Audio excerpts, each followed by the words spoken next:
নমস্কাৰ বন্ধু বান্ধৱীসকল, স্বাগতম জনাইছোঁ মোৰ অন্য এক নতুন ভিডিঅ'লৈ। আজি আমি এই ভিডিঅ'ৰ জৰিয়তে কথা পাতিম অসমৰ জনপ্ৰিয় অভিনেত্ৰী অমৃতা গগৈৰ বিষয়ে।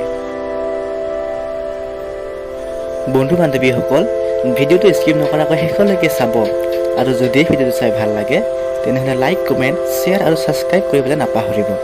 বলক তেনেহ'লে আজিৰ ভিডিঅ'টো আৰম্ভ কৰোঁ।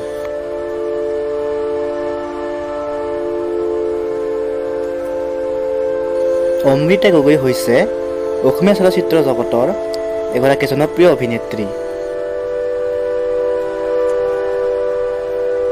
যাৰ নাম শুনিলেই অসমৰ যুৱকসকলৰ মুখত স্বতঃস্ফূৰ্তভাৱে হাঁহি বিৰিঙি আহে। সেইগৰাকী অভিনেত্ৰীয়ে হৈছে অমৃতা গগৈ। 2015 চনত মুক্তিপ্ৰাপ্ত অহেতুক নামৰ অসমীয়া চলচ্চিত্ৰখনৰ জৰিয়তে তেওঁ চলচ্চিত্ৰ জগতত প্ৰৱেশ কৰে। শিৱসাগৰ জিলাত জন্মগ্ৰহণ কৰা অমৃতাই বৰপাত্ৰ হাইস্কুলত স্কুলীয়া শিক্ষা সমাপ্ত কৰি উচ্চ শিক্ষাৰ বাবে মহানগৰী গুৱাহাটীত থিতাপি গ্ৰহণ কৰে। কটন মহাবিদ্যালয় আৰু গুৱাহাটী বিশ্ববিদ্যালয়ত অমৃতাই উচ্চ শিক্ষা গ্ৰহণ কৰাৰ অন্তত অভিনয় জগতত ভৰি দিয়ে। বিভিন্ন ঘাত প্ৰতিঘাতৰ মাজেৰে অহেতুক ছবিৰে 2015 চনত অসমীয়া ছবি জগতত প্ৰথম খোজ পেলায় অমৃতা গগৈয়ে। 2016-17 বৰ্ষত হেঙুল থিয়েটাৰত কৰা অভিনয়েৰে ভ্ৰাম্যমাণ থিয়েটাৰত প্ৰৱেশ কৰে অমৃতাই।